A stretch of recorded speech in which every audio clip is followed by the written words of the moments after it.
Amen. Vous pouvez vous asseoir.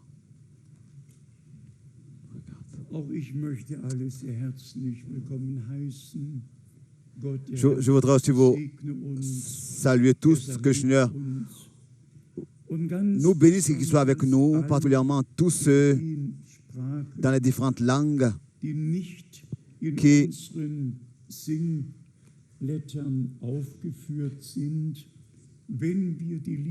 ne sont pas dans notre liste. Quand nous chantons ces chœurs et ces cantiques, nous avons 3 langues. En tout, nous avons 13 langues présentes ici et nous remercions tous nos frères et toutes nos sœurs dans toutes les langues qui de tout leur cœur, dans leur propre langue, peuvent chanter ces cantiques. Les langues, c'est une richesse.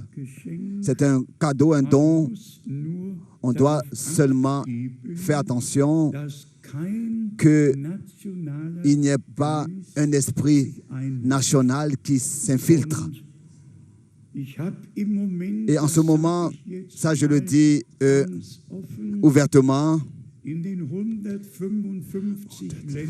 dans les 155 pays dans lesquels j'ai pu prêcher la parole, cela, je l'ai toujours fait en anglais. Et il n'y a jamais eu une résistance, un rejet. Tous l'ont accepté comme ça. Et nous avons, je le dis ouvertement, nous avons un problème avec une réunion qui aura lieu à Rome, dans le groupe là-bas.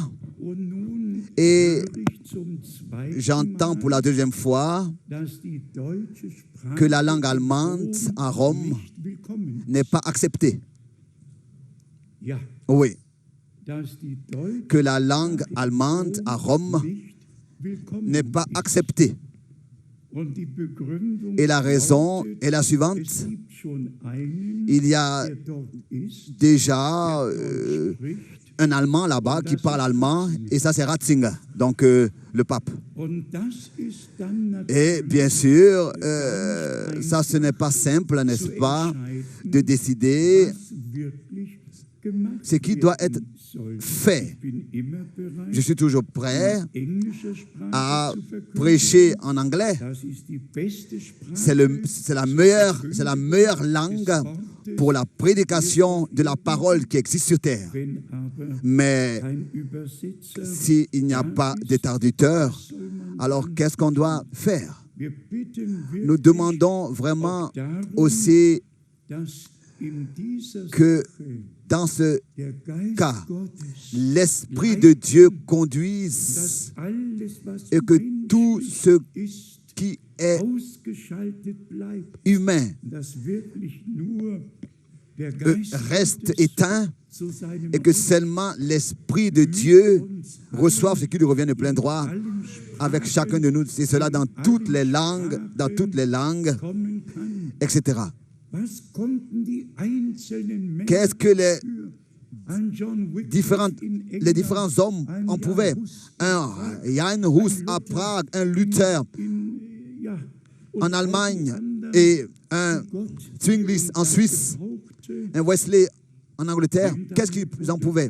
Si par exemple Frère Branham et tous les autres qui étaient là auparavant, c'est ainsi, bien aimés frères et sœurs, que nous avons la grâce de servir le Seigneur. Oui, nous devons le servir tel que nous sommes et aussi dans la langue que Dieu nous a accordée. Nous espérons que la situation avec Rome sera possible, sinon je resterai ici. Oui, il faut que les choses arrivent à ce point qu'en esprit nous devenons un, en esprit nous soyons un, et que nous puissions mettre Dieu à la première place et tout ce qui est national soit mis de côté. Que le Seigneur puisse accorder sa grâce pour cela. Je ne dois pas manquer de saluer tous et souhaiter à tous les bienvenus, notre frère, particulièrement notre frère Joseph de Kinshasa. Lève-toi, le frère Joseph de Kinshasa, pour que tout le monde te voie. Que Dieu te bénisse particulièrement parmi nous. Nous avons aussi un frère de l'Angola ici. Où est le frère de l'Angola? Que Dieu te bénisse parmi nous. L'Angola, Dieu, si Dieu accorde sa grâce, sera apporté en relation avec Malawi, avec les voyages là-bas, dans l'un des voyages dans la région. Particulièrement à Cabinda, nous n'avons pas eu seulement 100, mais plus de 1000 qui ont écouté la parole de leur. Dans toute l'Afrique, Dieu a fait de grandes choses et a béni richement. Ensuite, je demanderai à tous, notre sœur de la Danemark, frères et sœurs de la Pologne, tous ceux qui sont ici pour la première fois, et particulièrement d'Atlanta, et particulièrement aussi de la Guadeloupe. Que Dieu le Seigneur vous bénisse. C'est bien de ce que vous avez pu entreprendre ce voyage ici. Et aussi, vous tous, bien-aimés frères et sœurs, je sais avec quels frais vous supportez ces voyages tous les premiers week-ends. Combien de frais? Et hier, le frère Kouffer me disait, depuis 38 ans, je viens tous les premiers week-ends à Krefeld et tous les derniers week-ends, je vais à Zurich. Depuis 38 ans. Imaginez-vous cela. Quelle valeur est mise sur la parole de Dieu. Et justement, le frère Kouffer me disait toujours de nouveau, il me dit toujours de nouveau, je suis conscient de la responsabilité que tu portes. Continue à le faire avec l'aide du Seigneur et effectue le ministère que Dieu t'a accordé. Nous avons particulièrement des salutations du frère John de Bucarest. Il y a des comptes rendus puissants de ce que Dieu a fait. Particulièrement le témoignage d'une sœur qui a appelé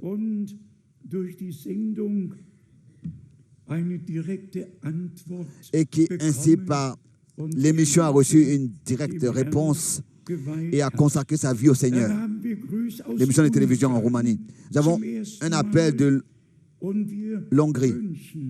Et nous souhaitons à notre frère Leuch et tous ceux qui travaillent avec la langue hongroise, que Dieu les bénisse d'une manière particulière, comme il a béni dans toutes les autres langues.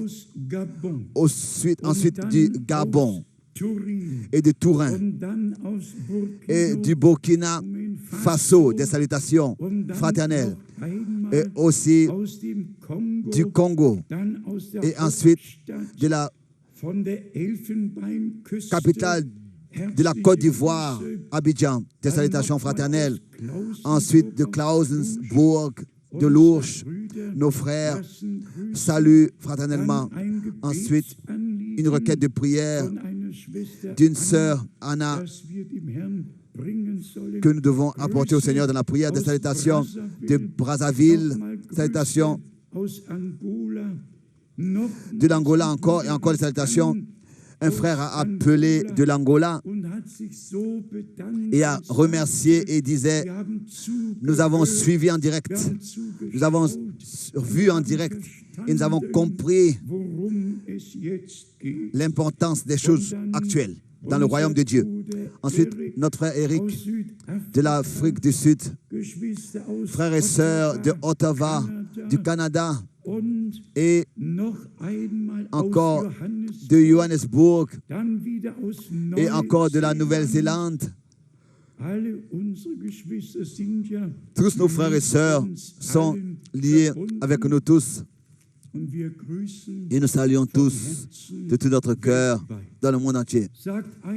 Dites, qui aurait pu penser, il y a 50 ans d'ici, qui aurait pu penser aux possibilités que nous aurions pu avoir pour que la parole de l'heure, avec toutes les promesses telles que nous l'avons entendues dans la parole d'introduction, que pour aucune de ces promesses que Dieu a accordées, il y aura encore un délai pour qu'elle s'accomplisse. Tout ce qu'il a dit, tout ce qu'il a promis, il veille sur sa parole pour l'accomplir. Et comme c'est merveilleux de ce que nous pouvons nous reposer dans cette certitude de savoir qu'il porte la responsabilité aussi pour l'accomplissement des promesses et pour l'achèvement de son Église, pour qu'elle soit sans tache, sans ride, irréprochable devant son trône. Aussi notre frère de Tachtek, nous le saluons encore. Est-il encore ici? Est-il un frère dans le ministère? Alors il pourrait remettre des salutations. Oui, nous avons la liberté ici. Nous sommes reconnaissants pour tous les frères, dans tous les peuples, dans toutes les langues, qui maintenant ont trouvé la grâce devant Dieu et reconnaissent l'importance des choses actuelles. Pas seulement pas de jouer la religion, ou bien alors de tenir des réunions avec une atmosphère charismatique, pas comme ça de la musique, faire de l'atmosphère avec la musique dans l'Église, mais que l'Église soit apportée en accord avec la parole de l'heure et que tout soit ramené dans l'état qu'existait dans l'Église primitive. Et bien, mes frères et sœurs, la chose la plus importante, c'est de reconnaître ce que Dieu fait dans le présent. Vous savez que nous aimons Israël, et cela par conviction, et cela de tout notre cœur, de toute notre âme. Mais à chaque fois que des nouveaux articles sont écrits sur Élie, qui, avant le retour du Christ, doit venir, et quand la coupe particulière d'Élie est placée sur la table pendant le soir du rappel, ils attendent à ce que Élie revienne et qu'ils attendent à ce que quand il reviendra, ils disent, alors on lui a préparé ici une chaise et ici une coupe, alors il pourra boire dans cette coupe, etc. Je pleure quand je pense à ça. Autrefois, notre Seigneur, en relation avec Jean, a dit, Élie est déjà venu et ils l'ont pas reconnu. S'ils avaient reconnu que Jean-Baptiste, déjà dans l'esprit et la puissance d'Élie était venu, ils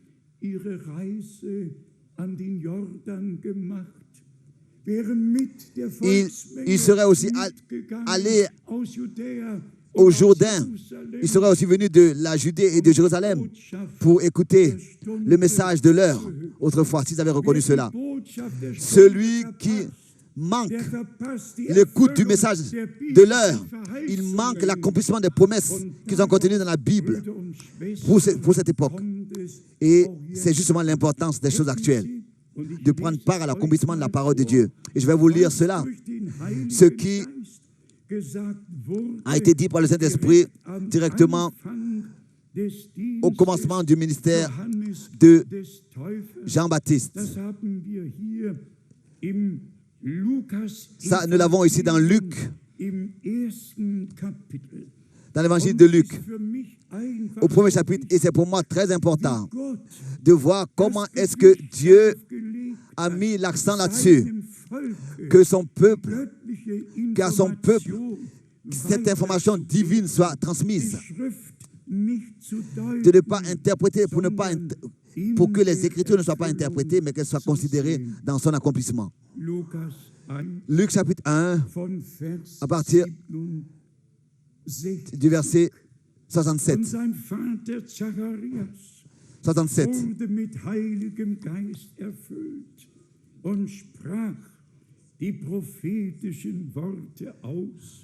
Verset 67.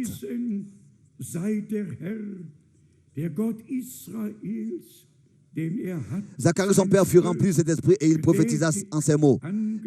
Loué soit le Seigneur, le Dieu d'Israël, de ce qu'il a visité et racheté son peuple. Luc chapitre 1, verset 67, 68, verset 69. Et nous a suscité un puissant sauveur dans la maison de David, son serviteur.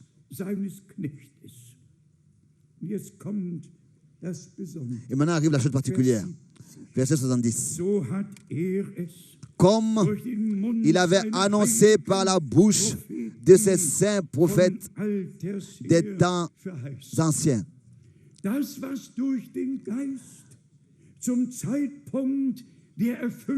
Ce qui a été exprimé lors de l'accomplissement de ces choses,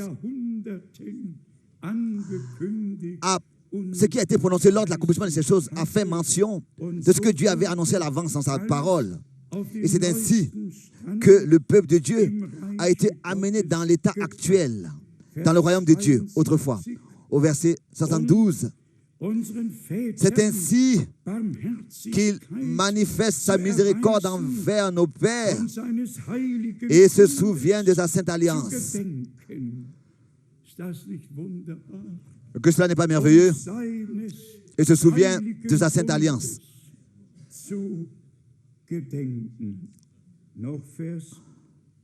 Encore le verset 67. Et toi, petit enfant, tu seras appelé prophète du Très-Haut, car tu marcheras devant la face du Seigneur pour préparer ses voies, afin de donner à son peuple la connaissance du salut par le pardon de ses péchés.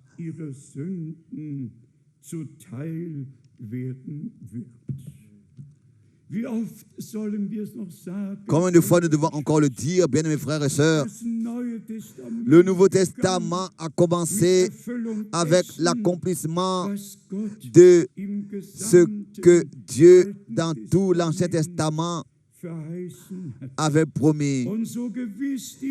Et ainsi aussi certain que les hommes de Dieu, que ce soit les 4 évangiles, l'exposé des 4 évangiles qui ont décrit et qui nous ont transmis ce que notre Seigneur a fait de sa naissance jusqu'à sa montée au ciel. Et ensuite, le prochain passage, les Actes des Apôtres, alors que l'Église du Nouveau Testament fut fondée et appelée à l'existence par le déversement du Saint-Esprit. Et le Seigneur a établi ainsi, pouvait établir ainsi sa demeure dans les siens. Maintenant, l'Église était devenue son corps. C'est ainsi que c'est écrit.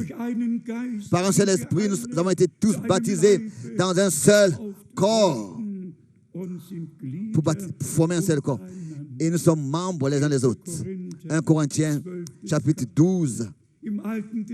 Dans l'Ancien Testament, il s'était écrit dans le psaume 40, bien dans le psaume 22, tu m'as formé un corps.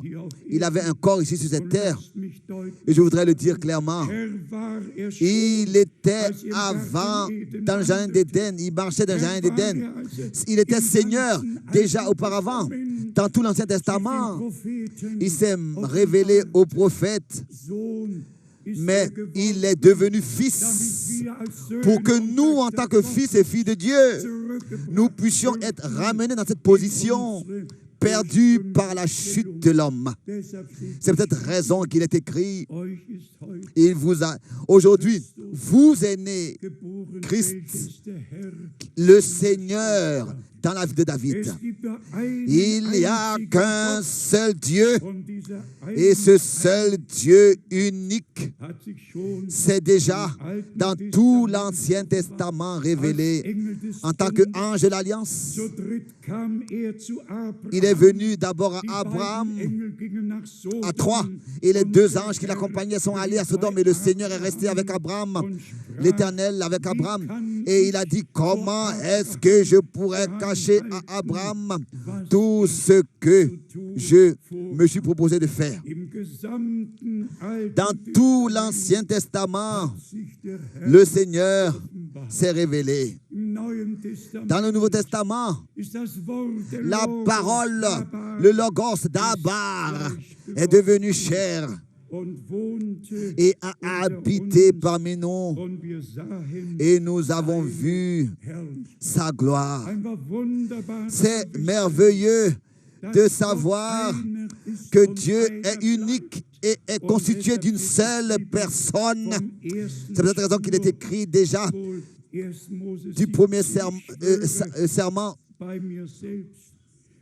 Il est dit, le Seigneur a dit, je jure sur moi-même. Il n'a jamais juré, il n'a jamais pu jurer sur quelqu'un qui serait à sa droite ou à sa gauche. Dieu est constitué d'une seule personne et cela reste vrai pour toujours. Et aussi pour tous ceux qui ont des difficultés à comprendre cela, j'aimerais rapidement dire la chose suivante. Si par exemple il est écrit que le Fils de l'homme est assis à la droite de sa majesté, à sa droite, notre Seigneur devait devenir tout en tous. Il devait devenir fils de Dieu, agneau de Dieu, souverain sacrificateur, médiateur, avocat. Mais ce ne sont pas des personnes de la divinité, ce sont des domaines de devoir qu'il exécute. Et cela en relation avec le dessein du salut de notre Dieu. Ce ne sont pas des différentes personnes, même quand on parle du Fils de l'homme, etc. Ce ne sont pas des différentes personnes. Et ensuite, il est dit que même le Fils se soumettra à Dieu et que Dieu sera tout au-dessus de tous comme c'était déjà dans l'éternité. Et cela pour toute l'éternité. Et c'est ainsi que nous serons fils et filles de Dieu dans toute éternité. En relation avec ce que nous lisons, nous avons lu ici dans Luc 1, bien-aimés frères et sœurs, Dieu ne nous est pas resté sans nous donner les réponses nécessaires. Et comme nous l'avons dit hier et nous allons toujours encore le répéter, Dieu a donné la promesse. Je vous envoie le prophète Élie avant que le jour terrible et redoutable de l'Éternel arrive. 2000 années sont passées depuis le ministère de Jean-Baptiste. Le soleil ne s'est pas encore transformé en sang et la lune et le jour terrible de l'Éternel n'est pas encore arrivé. Mais aussi certain que le temps de la grâce, le temps du salut maintenant va à sa fin. Le jour de l'Éternel apparaîtra alors, après le temps de la grâce. Et comme cela a été écrit, d'abord seulement après la grande tribulation. Après la grande tribulation, c'est seulement après cela que le soleil s'obscurcira et que la lune se transformera en sang. Je suis toujours reconnaissant pour l'exactitude de la parole de Dieu, de savoir exactement après la grande tribulation. C'est alors que cela se passera. il faut, pour avoir cette information, lire tous les versets bibliques qui traitent de ce sujet, qui parlent de la lune qui se transformera ensemble, dans l'Ancien et le Nouveau Testament, pour avoir une vue d'ensemble et savoir quand est-ce que cela va se passer exactement et où est-ce que cela a sa place. Nous sommes reconnaissants à Dieu pour cela, de ce que nous avons, les promesses pour notre temps, que nous avons la grâce de croire, et nous allons les expérimenter, de savoir que nous allons les expérimenter dans leur accomplissement. Et celui qui veut savoir ce qui s'est passé du temps de Jérémie et d'Esdras, alors que ceux qui étaient revenus à Jérusalem, tous ceux qui étaient dans la captivité babylonienne, tous ceux qui sont revenus, et là il est écrit aussi, pour que la promesse trouve son accomplissement, la promesse que Dieu avait donnée par le prophète Jérémie. Toujours, il s'agissait dans toutes les époques de l'accomplissement de la parole de Dieu. Et le prophète Daniel, dans le prophèt Jérémie, était en train de lire, alors que 68 ans étaient passés. Et il savait qu'il était écrit dans la prophétie que 70 ans dureront. Donc, Daniel savait que le temps était arrivé dans son époque pour que ce qui était écrit dans le prophète Jérémie s'accomplisse. Alors, l'ange Daniel est venu pour lui ouvrir l'intelligence pour l'accomplissement de ces choses. Mais bien, mes frères et sœurs, quand nous sommes en train de parler de ces choses, de ce qui sont passés le 7 mai, en 1949, l'ange de l'Éternel a apparu à Frère Branham. Frère Branham a pu le décrire de la tête aux pieds. Il a vu la lumière surnaturelle rentrer dans la pièce dans laquelle il était. Alors que Frère Branham était assis avec sa Bible sur ses jambes. Et il s'est levé. Il a sursauté, il s'est levé et il a regardé ce qui se passait devant lui. Et dans cette lumière surnaturelle, l'ange de l'Éternel est sorti et est allé vers Frère Branham et lui a dit, ne crains pas, je suis envoyé à toi de la présence de Dieu pour te donner cet ordre. Et l'ange lui a expliqué tous les détails tels qu'à Moïse, deux signes ont été donnés. C'est ainsi que des signes te seront donnés. Tous, nous pouvons croire que l'ange, n'est-ce pas, vint à Zacharie, vint à Marie, vint à Daniel. Et celui qui lit même dans les Actes des Apôtres, l'ange est même allé à Corneille et lui a dit ce qu'il devait faire et qu'il devait envoyer, appeler l'homme de Dieu. Bien, mes frères et sœurs, nous vivons dans les jours de la Bible encore. Et nous pourrons même aller jusqu'à l'Apocalypse, le premier chapitre, et constater qu'il est écrit que le Seigneur a envoyé ses anges pour révéler à ses serviteurs ce qui doit s'accomplir bientôt. Les anges sont des esprits au service de ceux qui doivent hériter du salut. C'est écrit dans Hébreu. Donc, quand Dieu sur terre accomplit des promesses, alors l'action surnaturelle a lieu pendant l'accomplissement de ces promesses bibliques. Je suis toujours de nouveau reconnaissant et de tout mon cœur heureux et joyeux, oui, saisi de la grâce que Dieu m'a accordée, que Dieu t'a accordée, que Dieu nous a accordée. Même de ce que moi, le plus moindre de tous, alors que j'entendais que Frère Branham disait que cette photo est accrochée à Washington, D.C. Qu'est-ce que j'ai fait?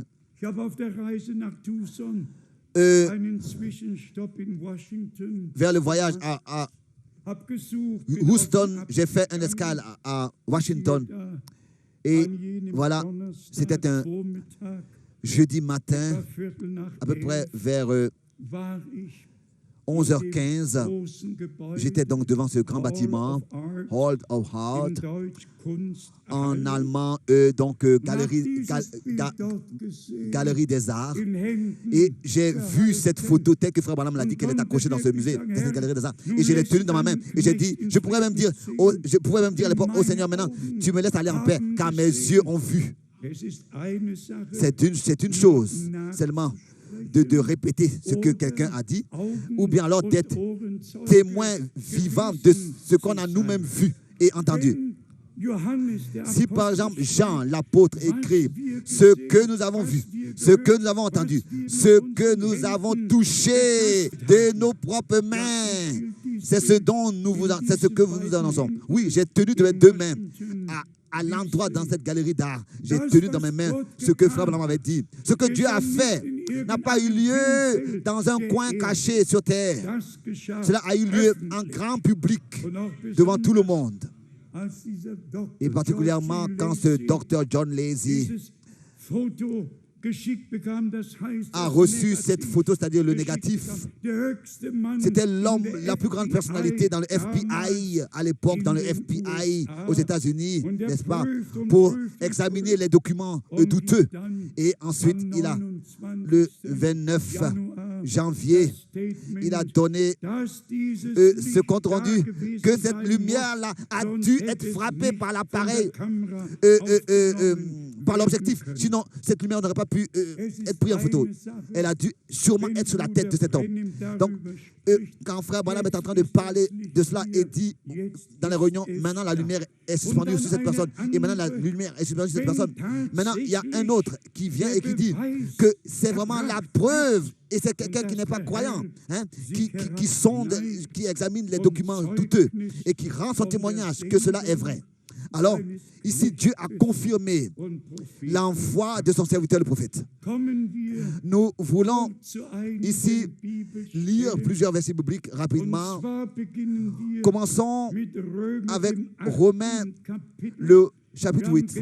Hier, nous avons arrêté avec Romains 7. Et nous voulons encore aller à Romains, le chapitre 8.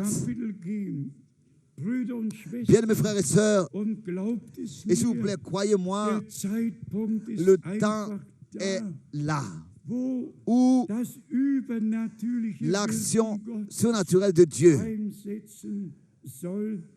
va intervenir et doit se manifester. Mais nous voulons exactement être attentifs à ce qui est écrit ici, dans Romains, le chapitre 8, au verset 1. Il n'y a donc maintenant aucune condamnation pour ceux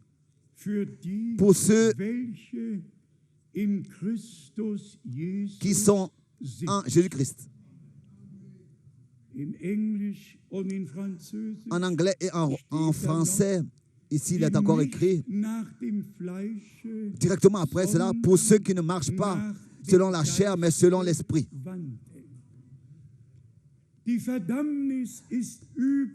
La condamnation est sur ceux qui marchent encore selon la chair. Selon la chair. Il y a des frères, des personnes dans le message qui disent la grâce, etc. Oui, ils peuvent donc, on peut faire ce qu'on veut. Non, non, non, non. La grâce de Dieu nous éduque. C'est écrit dans Tite, chapitre 2, verset 14. La grâce de Dieu ne nous laisse pas faire et vivre comme on veut. Non, elle nous fait marcher dans l'armoire de la parole. Comme le Seigneur a dit, si vous êtes mes disciples, vous demeurez dans ma parole. Donc, ici, il y a des versets qui nous montrent qu'il n'y a plus de condamnation seulement pour ceux qui ne marchent plus selon la chair. Et l'élection n'est pas aussi comme ça, un mot comme ça en l'air. Dieu a pu savoir, avant même la fondation du monde, qui sont ceux qui croiraient et qui ne croiraient pas. Qui sont ceux qui accepteraient le salut et qui ne l'accepteraient pas. Lui, il est Dieu, il pouvait savoir cela à l'avance. Ce n'est pas qu'il a choisi, mais il pouvait savoir savoir à l'avance qui sont ceux qui et qui sont ceux qui ne. C'est pour cette raison que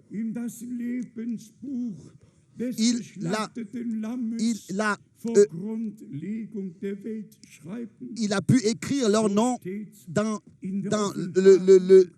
avant la fondation du monde, dans le livre de l'agneau. Et ainsi nous sommes reconnaissants.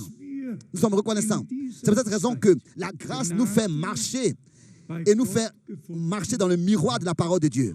C'est pour cette raison que la régénération intérieure a eu lieu, ou bien alors doit encore avoir lieu, et cela rapidement, ou bien alors bientôt, pour que ce ne soit plus que nous marchons selon la chair, et nous ne sommes plus en train aussi de nous connaître les uns les autres selon la chair, mais seulement selon l'esprit. Que nous n'ayons pas seulement la paix avec Dieu, mais que nous soyons devenus une nouvelle création et devenir des personnes qui produisent la paix aux autres. Comme c'est écrit dans Éphésiens chapitre 2, à partir du verset 14 jusqu'au verset 16, que vraiment, nous ne sommes pas seulement en train de parler des promesses de Dieu et de l'action de Dieu, mais de notre état personnel dans le miroir de la parole de Dieu pour permettre au Seigneur d'accomplir ces choses. Dans Romains chapitre 9 maintenant, Paul parle de ceux qui sont élus et ceux sur lesquels s'accompliront et justement les promesses de Dieu. J'aimerais lire cela et lire ces versets avec crainte. Romains chapitre 9 verset 6.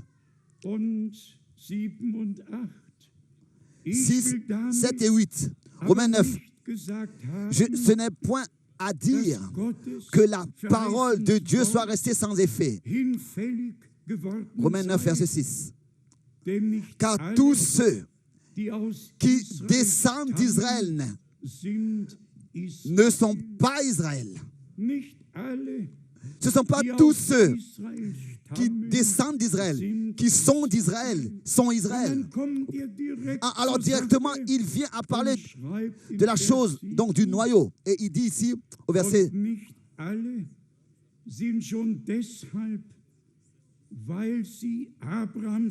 Et pour être la postérité d'Abraham, ils ne sont pas tous ses enfants.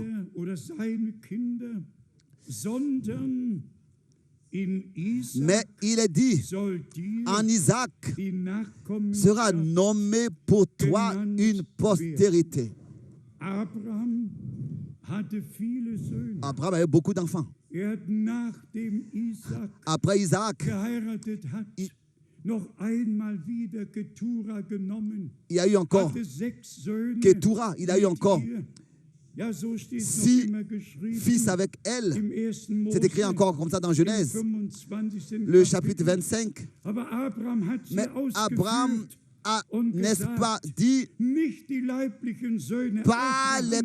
Paul a dit que ce n'est pas parce qu'ils sont enfants d'Abraham selon la chair qu'ils sont héritiers, mais celui qui m'a été accordé à cause d'une promesse, par une promesse, l'enfant de la promesse. Ici dans Genèse chapitre 25, au verset 1, il est écrit, Abraham prit encore une femme nommée Ketura. Elle lui enfanta. Ensuite, les 6 fils qui lui furent nés sont nommés ici. Ensuite, au verset 5 et 6, Abraham donna tous ses biens, mais Abraham donna donc tous ses biens à Isaac. Ici, nous avons une parole prophétique, une parole merveilleuse.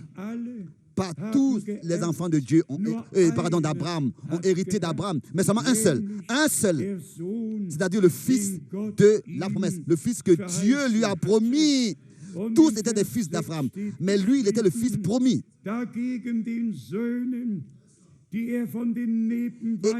Mais il fit des dons aux fils de ses concubines. Et tandis qu'il vivait encore, il les envoya loin de son fils Isaac. Tous ont reçu des dons. Tous ont reçu des dons. Tous ont reçu, étaient enfants d'Abraham. Mais Isaac était le fils de la promesse. Et il n'a pas seulement reçu des dons, il a reçu tout l'héritage. Et toute la bénédiction se reposait sur lui. C'est ici que nous voyons, c'est une parole prophétique. Et ici dans Romains, le chapitre 9, ici dans Romains 9, nous lisons encore le verset 6, Romains 9, verset 6. Ce n'est point à dire, Romains 9, verset 6 maintenant, ce n'est point à dire que la parole de Dieu soit restée sans effet. Car tous ceux qui descendent d'Israël ne sont pas Israël. Et pour être la postérité d'Abraham, ils ne sont pas tous ses enfants. Mais il est dit, en Isaac sera nommé pour toi une postérité. C'est-à-dire que ce ne sont pas les enfants de la chair qui sont enfants de Dieu, mais que ce sont les enfants de la promesse qui sont regardés comme la postérité. Aujourd'hui, tous se disent chrétiens, mais qui sont vraiment chrétiens? Tous se disent enfants de Dieu, mais qui sont vraiment fils et filles de Dieu? Ce sont ceux qui croient ce que Dieu a promis pour ce temps présent. Car les promesses de Dieu ne passent jamais. Elles restent éternellement. Car c'est par son sang que Dieu a promis, que Jésus a promis ce qu'il a scellé, ce qu'il a promis dans sa parole. Donc, nous sommes encore revenus dans notre principal sujet. Notre Seigneur dit, celui qui croit en moi, comme le dit l'Écriture, pas seulement qui croit en moi. Notre Seigneur a dit, sanctifie-les où? Dans ta vérité. Car ta parole est la vérité. Donc, il s'agit toujours de la parole. L'Écriture dit que sans sanctification, personne ne verra le Seigneur. Et ensuite arrive cette parole merveilleuse d'Hébreux chapitre 10, le verset 14. Hébreux chapitre 10, verset 14. Ici, cela est encore représenté devant les yeux d'une manière merveilleuse. Hébreux 10, verset 14.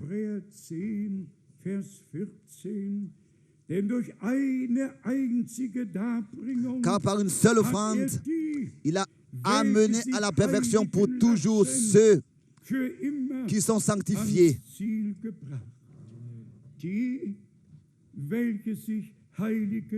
Ceux qui se laissent sanctifier. Le troupeau racheté par le sang se laisse sanctifier par la parole. Se sanctifie par la parole. Sanctifie-les dans ta vérité. Ta parole est la vérité.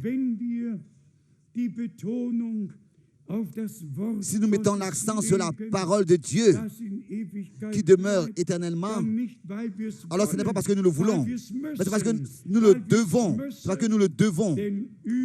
Car partout, ce ne sont que des interprétations. Mais parmi nous, c'est seulement la parole de Dieu qui est valable. Comme règle à suivre. Et nous croyons chaque parole que le Seigneur, par sa grâce, nous a transmise. Chaque promesse, tout s'accomplit. Le Seigneur, c'est ce que nous le croyons, reviendra pour la deuxième fois. Donc, viendra pour la deuxième fois, reviendra. Et laissez-moi lire cela dans le chapitre 9 d'Hébreux. Hébreux, chapitre 9, le dernier verset. De même, Christ, qui s'est offert une seule fois pour porter les péchés de plusieurs, apparaîtra sans péché une seconde fois à ceux qui l'attendent pour leur salut.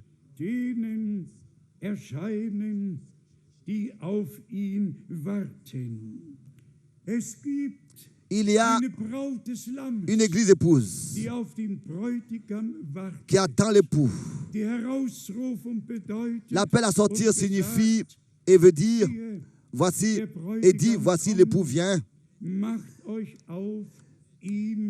Préparez-vous pour aller à sa rencontre. La première fois, il vint pour ôter les péchés. La deuxième fois, il vient sans relation avec le péché, mais avec une relation avec celui qui a accepté le sang de la rédemption et se prépare pour son retour. Il ne vient pas encore une fois pour apporter un sacrifice pour le péché. Non, maintenant il vient pour nous prendre auprès de lui. Et après avoir fait tout ce qui était nécessaire pour notre salut, il vient pour reprendre ceux qui ont expérimenté sa grâce. Et encore une fois, pour nous représenter Romains 8 devant les yeux, aucune condamnation pour ceux qui marchent selon l'esprit. Pour ceux qui marchent selon l'esprit, qui ne marchent plus selon la chair. Plus de condamnation pour ceux qui sont en Jésus-Christ. Et seulement si nous sommes sous le sang, sous la conduite du Saint-Esprit, dans la parole de Dieu demeurons. C'est ainsi que nous demeurons en Dieu. Et sa frère Branham le dit aussi de manière si claire. Si vous quittez la parole, Dieu vous quitte. Nous devons, dans tout ce que nous faisons, demeurer dans la parole pour être dans la volonté de Dieu. Ici, l'importance est mise sur la parole. Aussi dans Apocalypse, le chapitre 10. Il est toujours de nouveau écrit seulement une seule question. Que dit les Écritures? En toutes choses, nous devons seulement poser la question. Que dit les Écritures? Nous ne voulons rien savoir d'autre. Oui, que dit les Écritures? Dans Apocalypse chapitre 10. Sans, ici, infiltrer une interprétation. J'aurais même eu le courage de, comme Paul, dans Galates chapitre 1, au verset 8, de dire, Paul a prononcé la malédiction sur tous ceux qui tordent le sens de l'évangile primitif et lui donnent une autre signification. Qui sont les frères qui donnent une autre signification à un verset biblique ou bien à une écriture et qui interprètent Apocalypse 10 de leur propre chef, Qui leur a donné ce droit? Le Seigneur a dit, celui qui parle de son propre chef cherche son propre honneur. Qui donne le droit à ses frères de donner une interprétation particulière à une écriture? Qui leur donne ce droit? Il est écrit dans Apocalypse 10. Le Seigneur, en tant qu'ange de l'Alliance, descend avec le livre ouvert, avec l'arc-en-ciel sur sa tête. Il mettra un pied sur la terre et un autre pied sur la mer. Et comme un lion, il rugira. Et ensuite, les 7 tonnerres feront entendre leur voix. Mais pas un frère aux États-Unis, ou bien en Russie, ou bien quelque part d'autre. Cela aura lieu tel que c'est écrit. La parole de notre Dieu demeure éternellement. Et celui qui a besoin encore de plus d'informations là-dessus, il n'a qu'à lire lui-même les chapitres avant le chapitre 10. Il n'a qu'à aller au chapitre 6, commencer avec le chapitre 6 dans l'Apocalypse.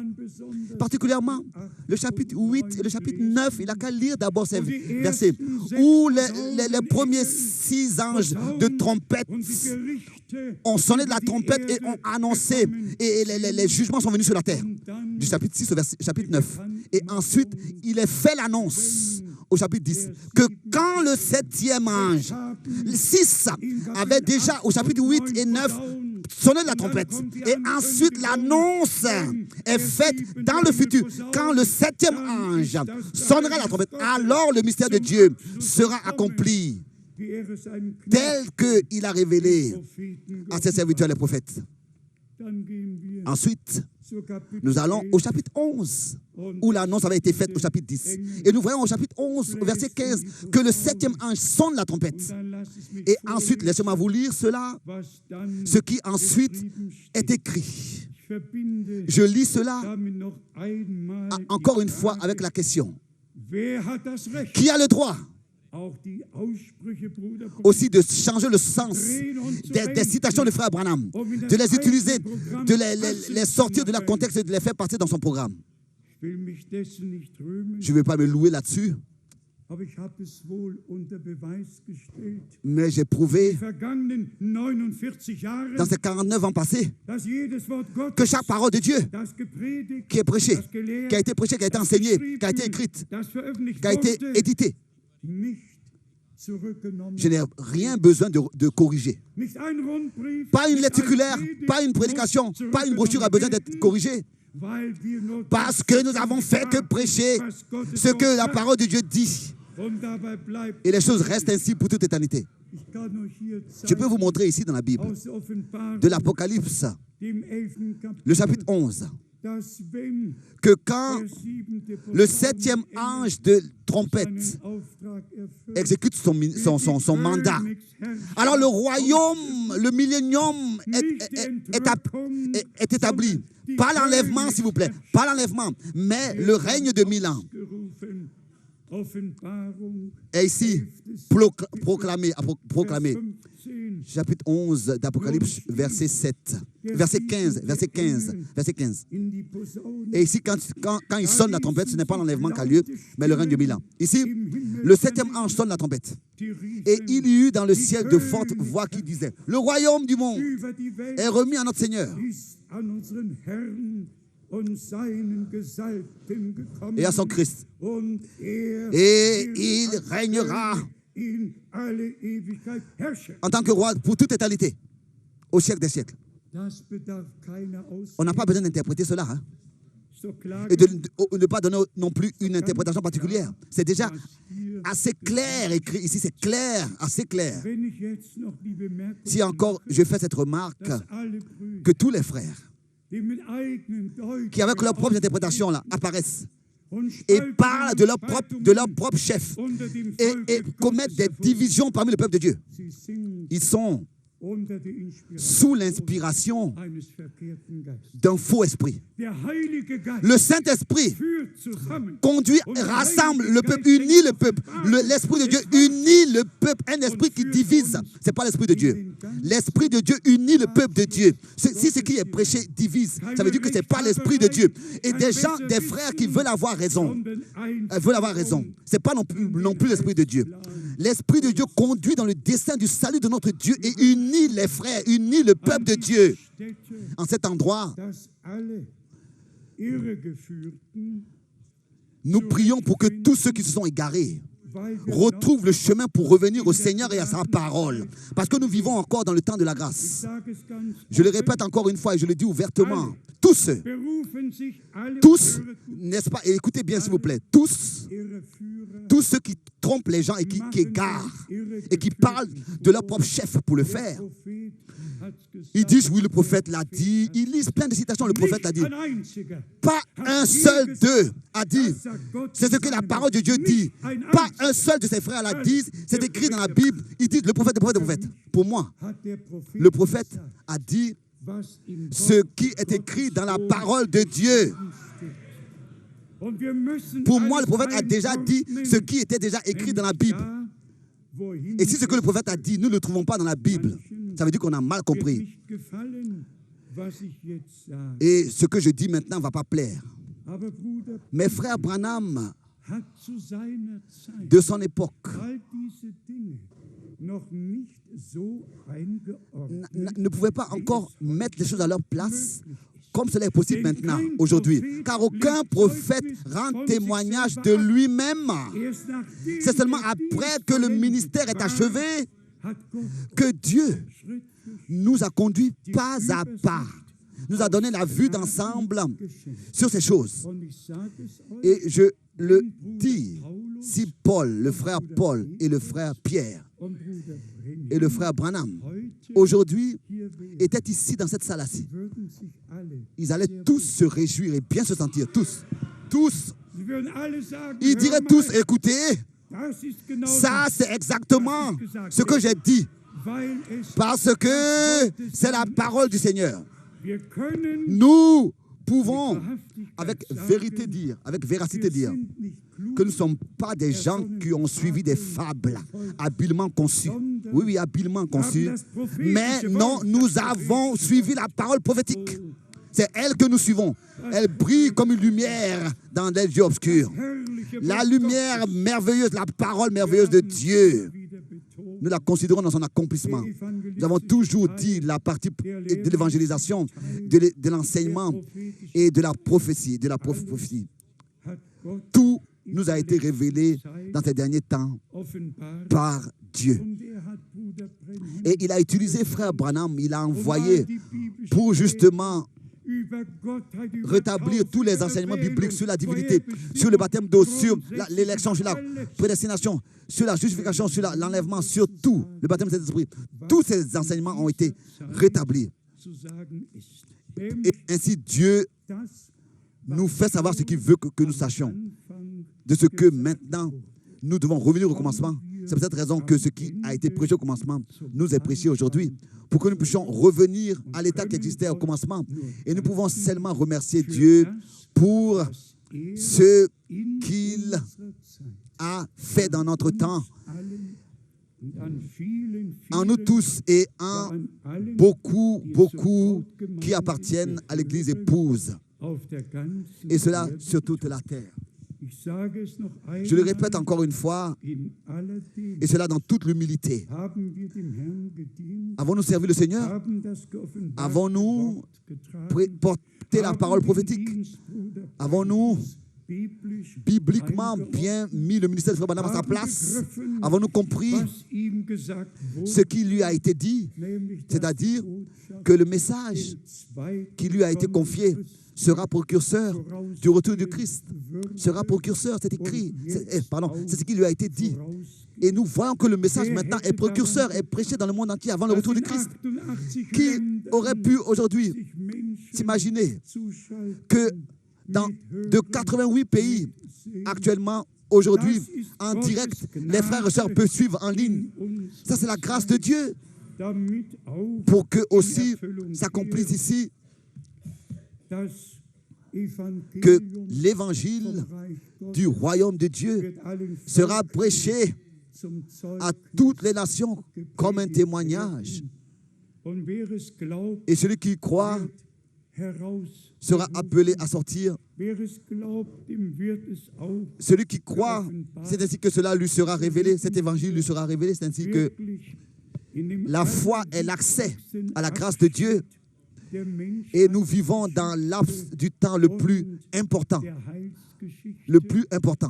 de toute l'histoire du salut, avant le retour du Christ pour l'enlèvement de l'Église épouse. C'est l'abs de temps le plus important. Pensons à ce que Paul a écrit dans Éphésiens chapitre 4.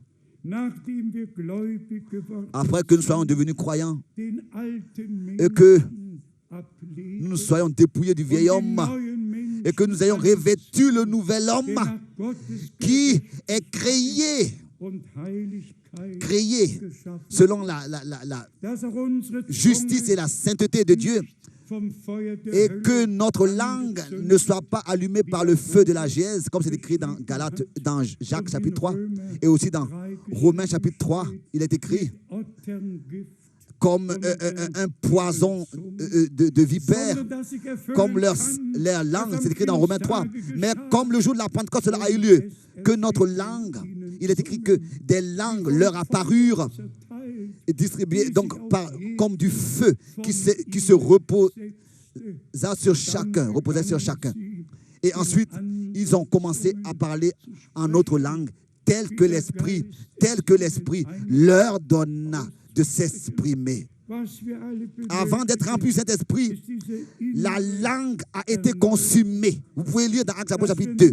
Ce dont nous avons besoin, c'est une régénération jusqu'à dans notre âme.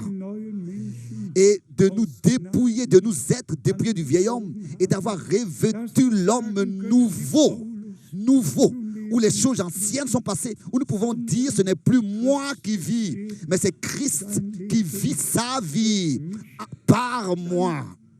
et que cela devient une réalité divine de tous les jours. Alors nous pouvons dire, je vais lire cela, je lis encore dans Colossiens le chapitre 3, Colossiens chapitre 3, s'il vous plaît, et ayez devant vos yeux continuellement le retour du Seigneur. Le retour du Seigneur, car son retour se rapproche de plus en plus. Il est écrit, celles qui furent prêtes entrèrent, Matthieu 25, verset 10, au festin des noces. Le dernier message a comme objectif l'appel à sortir, la préparation et l'achèvement, la perfection de l'Église épouse pour le jour glorieux du retour de Jésus-Christ, notre Seigneur. Il faut que cela soit le résultat de ce message qu'on prêche. Et cela sera le résultat du message qu'on prêche à la fin du temps de la grâce. Ici, dans Colossiens, le chapitre 3, à partir du verset 1 jusqu'au verset 4. Si donc vous êtes ressuscités avec Christ, cherchez les choses d'en haut, où Christ est assis à la droite de Dieu.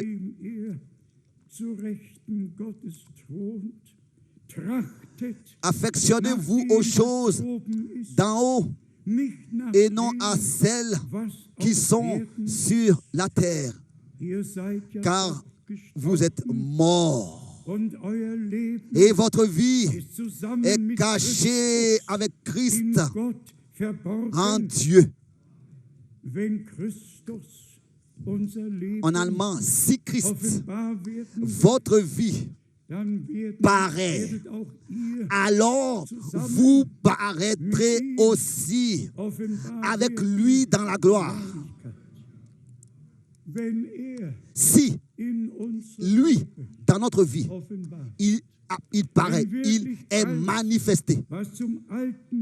Et que tout ce qui appartient au vieil homme, et cela est décrit dans Galates chapitre 5 et dans Colossiens chapitre 3 ici, toutes les œuvres du vieil homme, le vieil homme lui-même et ses œuvres, les deux, lui-même d'abord et puis ensuite ses œuvres. Tout est décrit. D'abord ses œuvres et ensuite lui-même, le vieil homme, dépouillé. Je vais vous lire cela pour que vous puissiez savoir de quoi il s'agit. Dans la vie d'un enfant de Dieu, d'un fils de Dieu. Et ici dans Colossiens 3, il est parlé particulièrement de la langue. Ici dans Galates chapitre 3, au verset 16.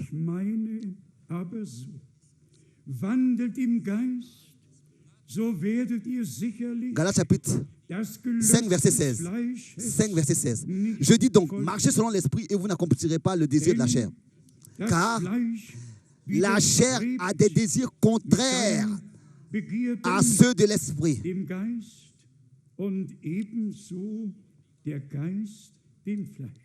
Et l'esprit en a des contraires à ceux de la chair. Ils sont opposés entre eux, afin que vous ne fassiez point ce que vous voudriez. Ils sont opposés entre eux. Ensuite, au verset 18, si vous êtes conduits par l'esprit, en allemand, mais si vous vous laissez conduire par l'esprit, vous n'êtes point sous la loi. Voilà, voici la grâce. Or, les œuvres de la chair sont manifestées. Ce sont l'impudicité, l'impureté, la dissolution, l'idolâtrie, la magie, les inimitiés, les querelles, les jalousies, les animosités, les disputes, les divisions, les groupes, les sectes, ou bien les prises de parti, l'envie, l'ivrognerie, les accès de table et les choses semblables. Je vous dis d'avance, comme je l'ai déjà dit, que ceux qui commettent de telles choses, en parlant de grâce, commettent de telles choses, n'hériteront point le royaume de Dieu.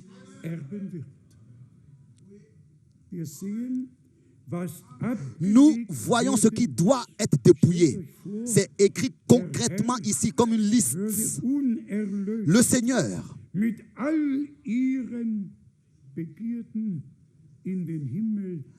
ne va pas venir chercher des rachetés avec tous leurs désirs encore en eux. Non. Comment est-ce qu'on pourrait continuer encore là-bas dans la gloire à avoir de tels désirs, des disputes, etc. Non. Nous devons nous dépouiller du vieil homme déjà maintenant ici et éviter et arrêter toutes les disputes, les animosités, la jalousie, tout. Dépouille-toi de tout cela. Mets ta main sur ce verset-là et toi-même regarde, lis. Ne dis pas ça à quelqu'un d'autre. Dis cela seulement au Seigneur. Dis seulement cela au Seigneur. S'il y a quelque chose qui t'accuse ici, qui te condamne ici, soumets-toi devant le Seigneur et dis-lui, bien-aimé Seigneur, ici cela me condamne. Délivre-moi de cet esprit. Je veux participer à ta nature divine et être prêt pour ton retour. À partir du verset 22,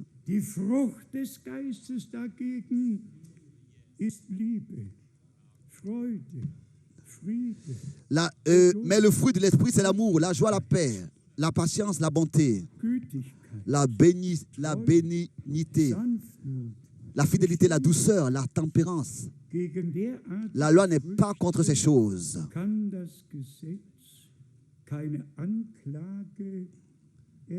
La loi n'est pas contre ces choses. En allemand ici, la loi ne peut pas condamner ces choses. Donc ceux qui sont à Jésus-Christ, qui lui appartiennent, ont crucifié la chair avec ses passions et ses désirs. Les deux. Nous avons mentionné, Paul le dit dans Galates chapitre 2, verset 20, je suis crucifié avec Christ. Je suis mort avec lui, crucifié avec lui. Ce n'est plus moi qui vis, mais c'est Christ qui vit en moi. Le fruit de l'esprit. Bien, mes frères et sœurs, je le répète encore une fois, mettez vos mains sur ce verset biblique. Lisez cette liste. Aussi là où il est, parler des fruits de l'esprit. Regarde-toi sincèrement dans le miroir de la parole, pas regarder les autres. Regarde toi-même dans le miroir de la parole et dis-le au Seigneur. Dis-le au Seigneur. Et il aidera. Il t'aidera. Ne le dis pas à quelqu'un d'autre. Dis-le seulement au Seigneur. Tu verras, il t'aidera. Si tu es sincère, il t'aidera. Et il transformera tout. Notre Rédempteur reviendra prendre une épouse auprès de lui, rachetée entièrement, remplie de sa grâce, réconciliée avec lui, revêtue de tous les fruits de l'esprit. Et c'est ainsi que nous irons tous vers le but, à la rencontre du Seigneur dans les airs et expérimenterons la perfection ensemble. À lui, le Dieu Tout-Puissant, qui a accordé tant de grâce, soit avec nous tous. Et que aussi ces observations de la parole d'aujourd'hui puissent produire leur effet en nous pour l'éternité. Et ces paroles-là que nous avons considérées aujourd'hui ne vont pas revenir sans effet à Dieu. Elles vont produire en nous tous l'effet pour lequel elles ont été envoyées. Et toutes les sectes et tout cela cessera. Les disputes, les divisions, les animosités, les jalousies, les querelles, toutes ces choses cesseront. Car le temps est arrivé où le Seigneur veut se manifester. Et nous avons consacré notre vie au Seigneur. Allez de l'avant avec lui. Il vous conduira. Il sera avec vous. Il sera avec nous tous. Que tous, dans tous les peuples, les langues et les nations, soient bénis pour la gloire de notre Dieu et que tous puissent croire comme le dit les Écritures. Car le suivre, c'est demeurer dans sa parole. À lui, le Dieu Tout-Puissant, soit la gloire, l'honneur et l'adoration. Dans le Saint-Nom de Jésus-Christ. Amen. Nous voulons nous lever. Chantons un cœur.